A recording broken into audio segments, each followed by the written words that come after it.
네, 오늘은 헌신, 은혜의 통로라는 제목으로 하나님의 말씀 증거하도록 하겠습니다. GBS 하면서 다들 보신 말씀이죠. 익숙하실 거예요. 엘리사가 여러 기적을 일으켰는데 그 중에 이제 두 가지가 오늘 말씀에 나오는 겁니다. 뭔가 좀 심심하지 않습니까? 앞에는 어떤 기적이 나오죠? 아이를 낳지 못하던 여인이 아이를 낳아요. 아이가 죽었는데 또 그걸 기도해서 살려내요. 죽은 자를 살리는 놀라운 일이 벌어집니다. 오늘 말씀 뒤편엔 또 무슨 내용이 나옵니까? 나병에 걸렸던 적국의 군대 장관을 치유해 주는 거예요. 국가적인 큰일이지 않습니까? 이런 놀라운 기적들 사이에 오늘 말씀에 위치해 있다는 겁니다. 엘리사가 평생 많은 이적을 행했는데 굳이 이런 평범해 보이는 내용을 기록한 이유가 있지 않겠습니까? 엄청난 기적들 사이에 이걸 끼워 넣은 이유가 있는 거예요. 지극히 평범한 내용처럼 보이는데 자세히 보면 많은 메시가 있다는 겁니다.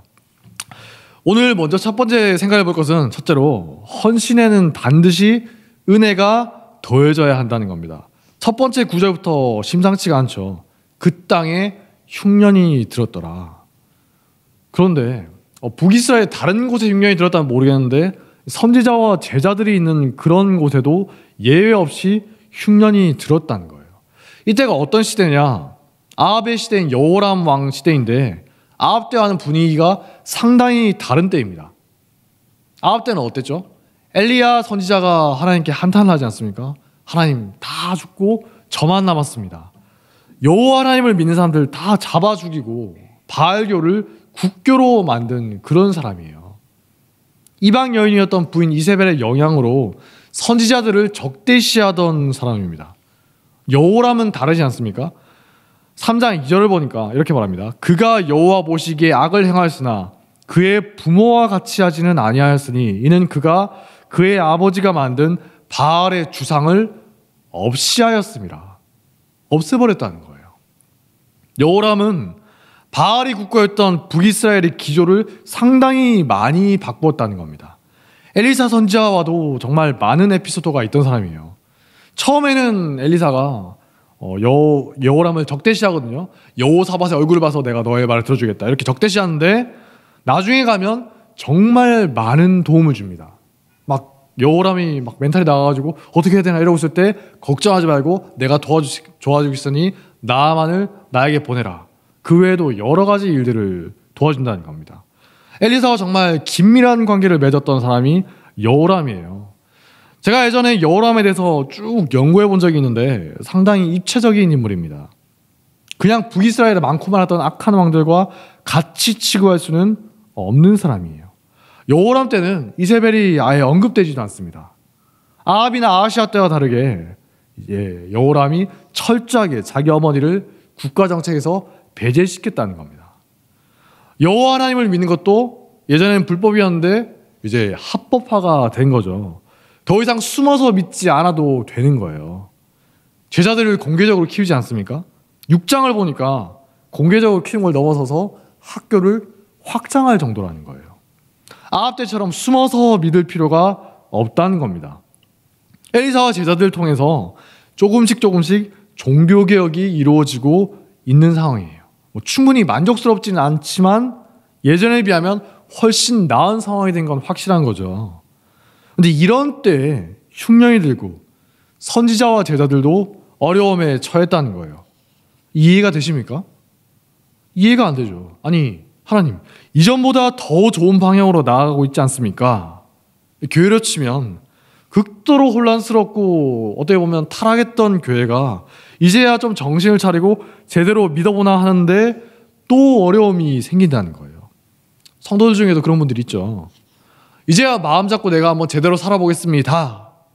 그런데 고난이 끊이지가 않는다는 거예요. 삶이 가시밭길입니다. 그래서 이따금 묻는 분들도 있어요. 제가 혹시 뭘 잘못해서 이런 겁니까?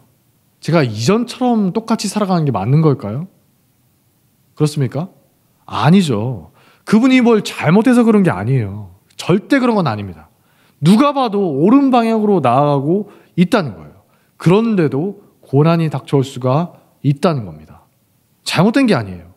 엘리사와 제자들도 똑같이 고난을 받는 거예요. 믿는 사람에게도 고난은 항상 있다는 겁니다. 심지어 제대로 믿기 시작할 때 고난이 더 심해지기도 하죠. 영적인 시험이 막 닥쳐온다는 거예요. 그럴 때 우리가 어떻게 반응합니까? 어떤 분들을 보니까 막 신세 한탄하면서 과거로 돌아가려고 하시는 분들이 있어요. 세상을 사랑해서 바울을 떠나버렸던 데마가 있었죠. 그 외에도 여러 사람이 바울을 떠나지 않습니까? 그처럼 진리를 떠나시겠냐는 거예요.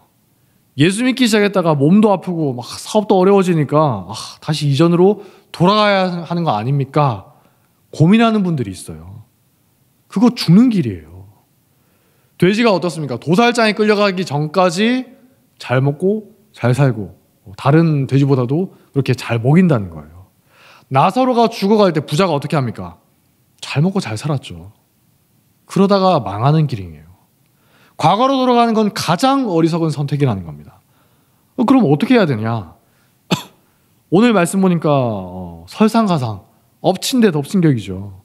흉년도 들었는데 어떤 사람이 눈치 없이 독이 있는 채소를 국에 넣어버려요. 당연히 모르고 그랬겠죠. 실수로 그랬죠. 나름 열심히 했을 겁니다.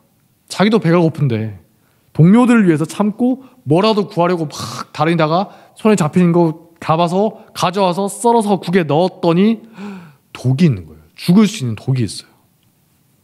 헌신에 독이 섞였다는 겁니다. 열심히 헌신해요. 근데 거기에 독이 있어요. 생각지도 않은 문제죠.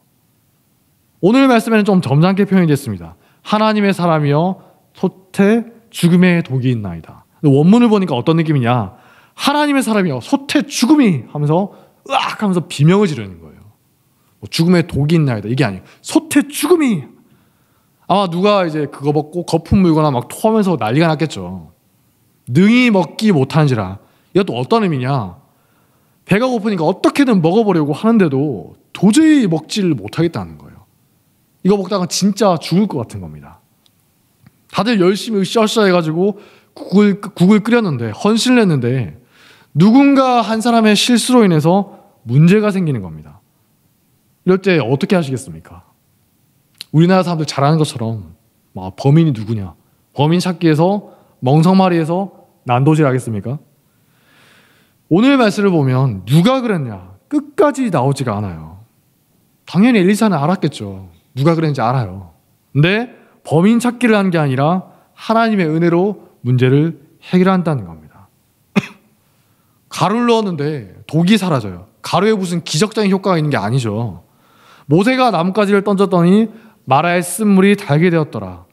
하나님의 압도적인 은혜가 죽음의 독을 없애버렸다는 겁니다. 독이 섞여있는 헌신인데 하나님의 은혜가 더해지니까 온전한 헌신이 되었다는 겁니다. 이처럼 교회나 일상에서도 잘해보려고 할 때 어떤 고난이 오고 독이 항상 따라온다는 거예요. 그럴 때 어떻게 반응하시겠습니까? 여기에서 영적인 성숙함이 드러난다는 겁니다. 성숙한 그리스도인은 은혜로 문제를 덮는 것이죠. 문제 자체에 매몰돼가지고 하나하나 신경 쓰다 보면 한도 끝도 없어요. 하나 해결된다 싶으면 또 하나가 터져나오고 그거 해결하면 또 하나가 터져나오고 끝이 없다는 거예요. 그러다 보면 몸도 마음도 지쳐서 너덜너덜해지는 거죠. 그럴 때 압도적인 은혜로 극복하는 게 필요하다는 겁니다.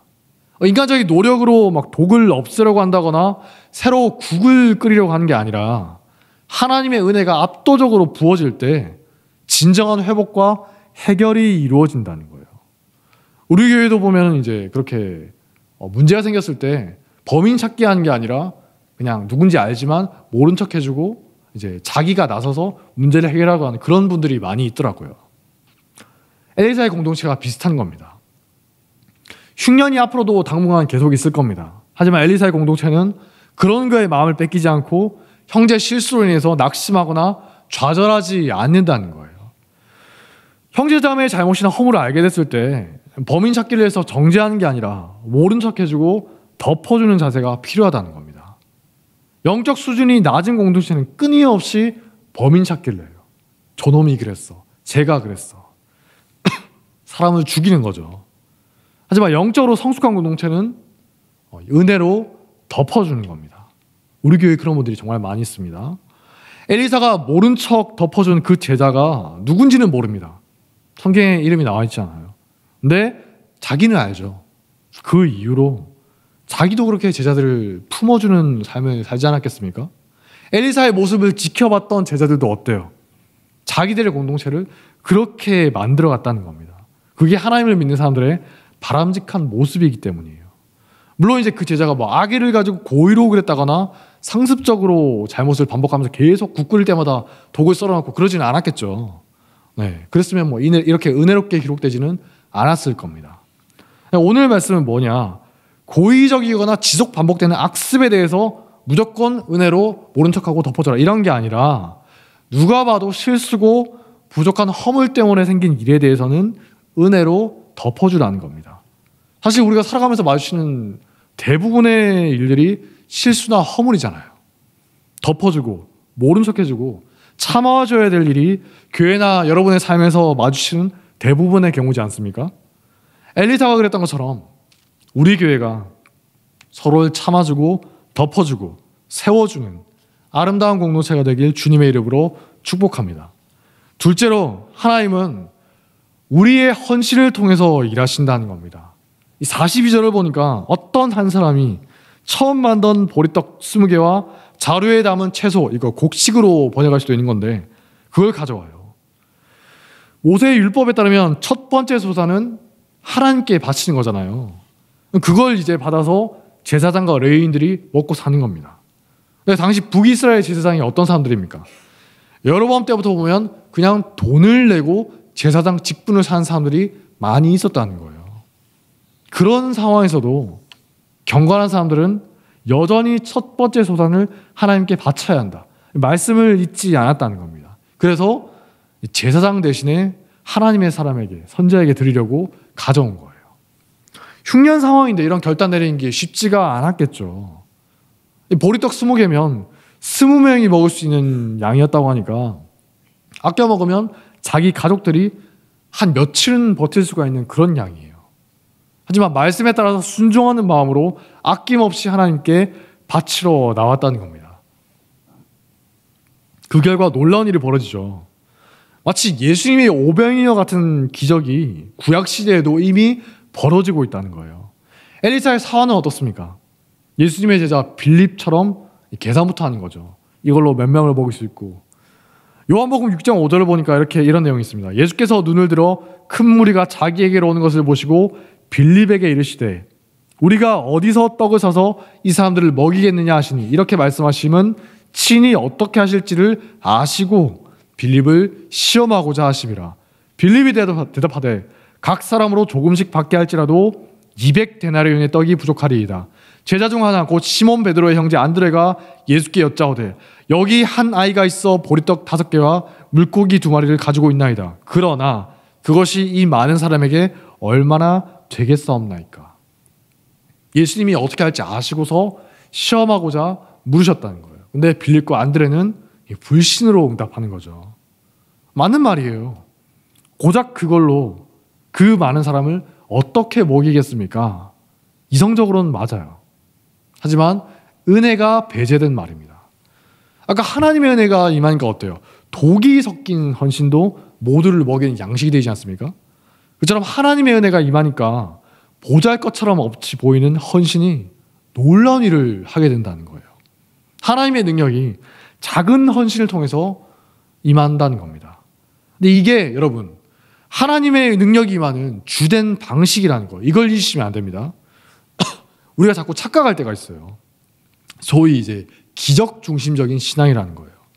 전능하신 하나님께서 기적적으로 내 삶에 우리 교회에 임하셔서 생각지도 못한 방식으로 초자연적으로 확 바꿔주시면 얼마나 좋을까. 그런 것만 바라는 잘못된 신앙을 가질 수가 있다는 거예요. 저도 예전에 그랬거든요. 대표적인 게 뭡니까? 학생들 공부는 하라는 공부는 안 하면서 기도만 하는 거. 네. 예배 시간에 열심히 나와서 예배드리고 찬송드리고 기도하고 그거 다 했는데 왜 제 성적은 엉망입니까? 공부를 안 하니까 그렇지. 배신감을 느껴서 하나님을 원망하고 막 목사님께 원망하고 불평하고 목사님 설교 말씀 때는 뭐 예배드리면 다 된다고 했는데 왜 안 돼요? 목사님이 이제 균형 잡힌 설교를 안 하셔서 그런 겁니다. 그게 잘못된 신앙인 걸 몰랐던 거예요. 하나님은 이제 물론 기적적으로 임하실 때도 있죠. 네, 분명히 그럴 때도 있습니다.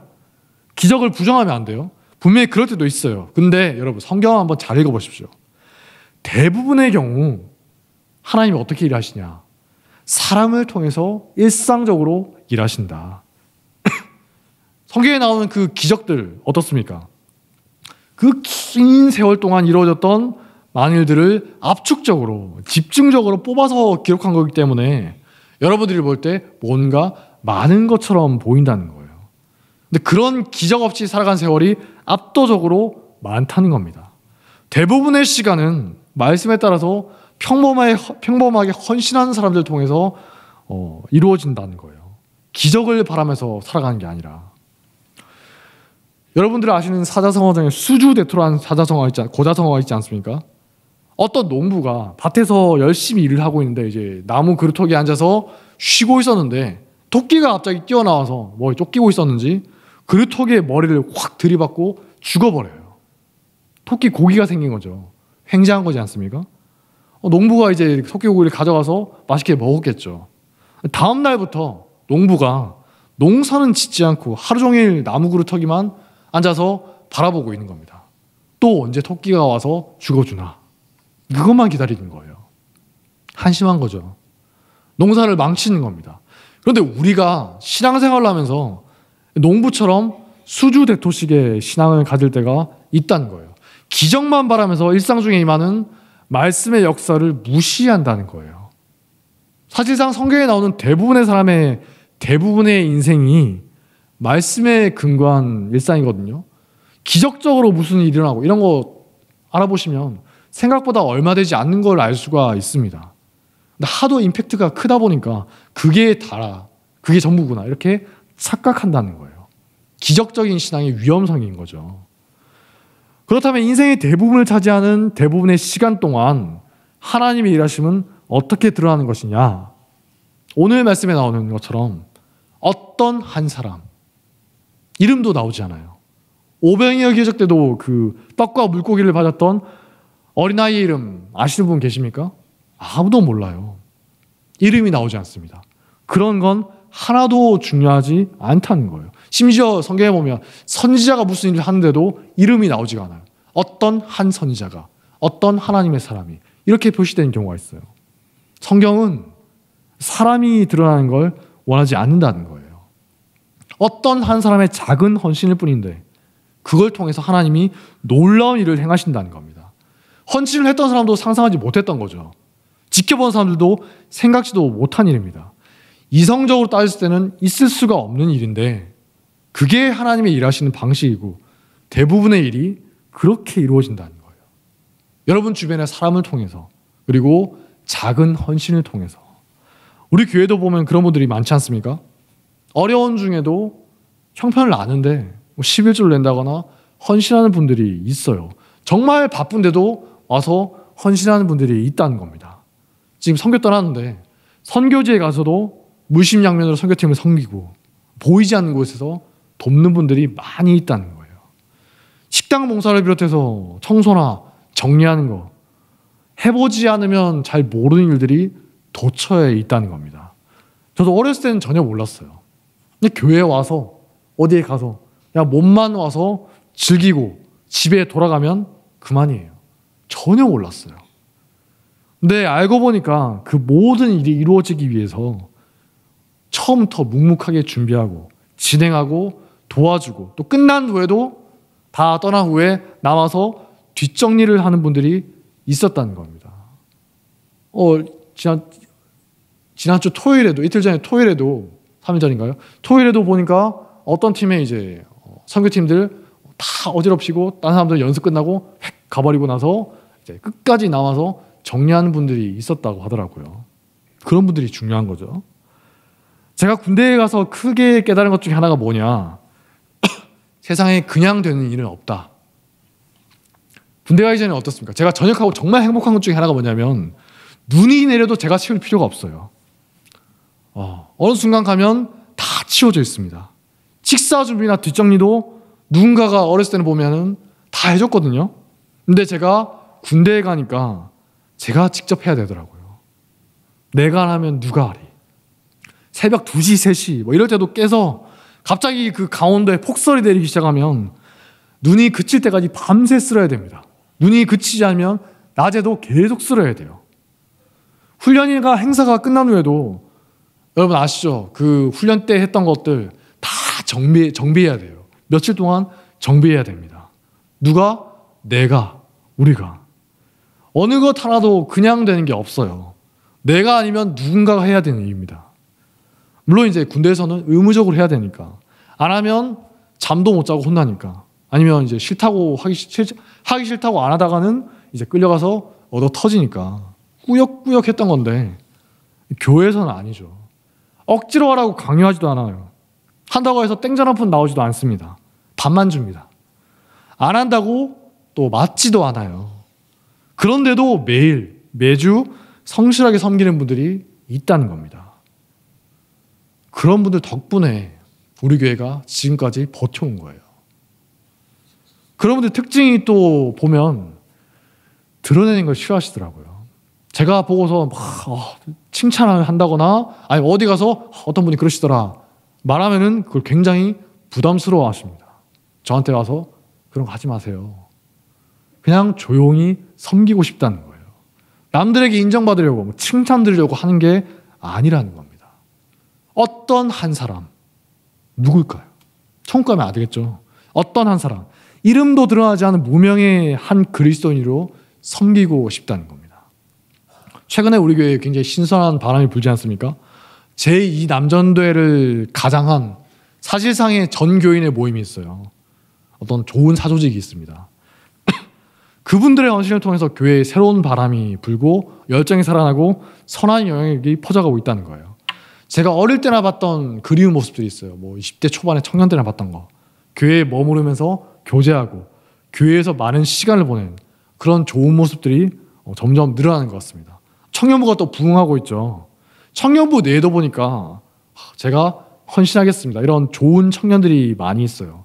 청년들을 돕고자 하는 많은 분들이 또 교회에 많이 있다는 겁니다.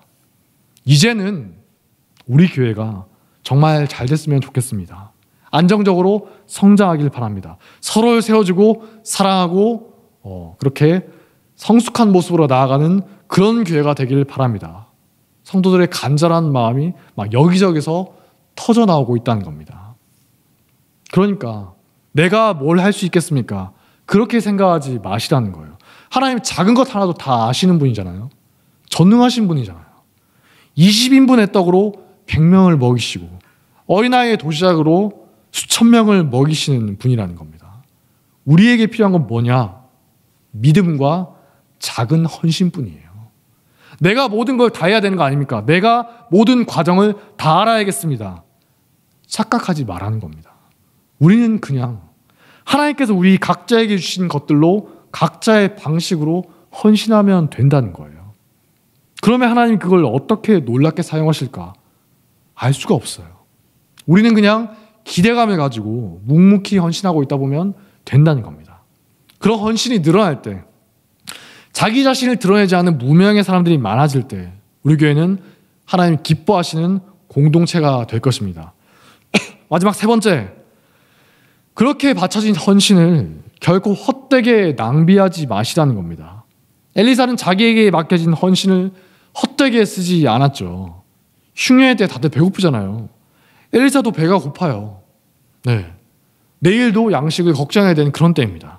그런데 자기에게 맡겨진 것을 선하게 사용했던 것을 잊지 마시기 바랍니다. 사실 이게 쉬운 게 아니거든요. 여러분 엘리사도 우리와 성정이 똑같은 사람이에요. 유혹이 있고 욕심이 있어요. 이 사람도.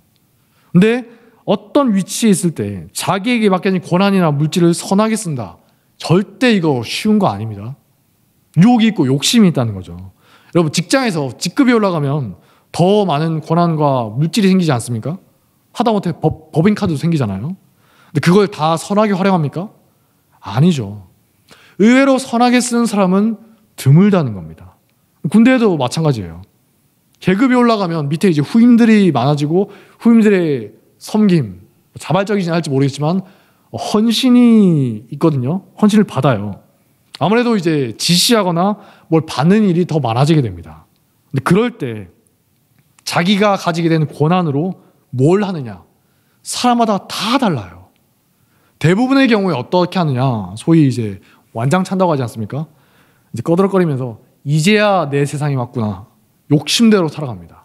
이제 그걸 악습을 되물림하는 거예요. 지휘관도 마찬가지예요. 수는 적지만 어떤 분들을 보면 정말 존경스러운 분들이 있습니다. 지금도 생각나는 좋은 분들이에요. 우리 병사들의 고충은 무언가, 어려움은 없는가, 자기가 가진 권한을 선하게 쓰는 분들이 있다는 겁니다. 병사들의 헌신을 헛되게 낭비하지 않는 분들이에요. 그런 분들과 함께라면 군생활도 의외로 즐겁다는 거예요. 물론 힘들긴 하지만 의외로 뭔가 즐거운 그런 게 있어요. 이런 분과 함께라면 내가 2년 더 있어도 해봄직하겠다. 진짜 그런 생각 한 적도 있거든요. 그런데 헌신을 당연하게 여기고 욕심대로 사용하는 사람을 만나면 하루하루가 고통이라는 겁니다. 그런 사람도 있었는데 아무리 좋은 사람들로 계속 채워져도 그 조직이 약해지는 거예요. 끊임없이 낭비가 된다는 겁니다. 바가지나 물통에 이제 물이 새면 끊임없이 계속 부어도 이제 물이 새지 않습니까? 부어도 없어진다는 거예요. 새어 나간다는 거예요. 낭비되고 그러다가 어느 순간 좋은 흐름이 그칠 때가 오거든요. 계속 좋은 사람이 올 수는 없잖아요. 그러면 이제 엉망이 되어간다는 겁니다. 이처럼 교회에서도 우리가 불을 꺼트리는 사람이 되지는 말아야 한다는 거예요. 도와주지는 못한 망정. 엘리사가 그 헌신을 받고서 자기 욕심대로 썼다면 어땠을까요? 끝장이겠죠. 그런 위치에 있는 사람들이 개인적으로 착복하는 경우도 정말 많이 있잖아요. 만약에 그랬다면 게하시처럼 하나님이 치셨겠죠. 아니면 치시지 않더라도 제자들의 신뢰를 잃어버렸을 겁니다. 헌신한 사람은 그걸 선하게 써달라고 헌신했는데, 바쳤는데 자기 욕심대로 그걸 써버리면 헌신한 사람도 낙심하는 것이고 주변 사람들도 상처를 받는다는 거예요. 공동체가 망하는 길로 간다는 거죠. 헌신의 불을 꺼트려 버린 겁니다. 하지만 엘리사는 헌신한 사람도 기쁘고 제자들도 기쁘고 자기도 기쁘고 무엇보다도 하나님도 기뻐하시는 대로 선하게 활용했죠.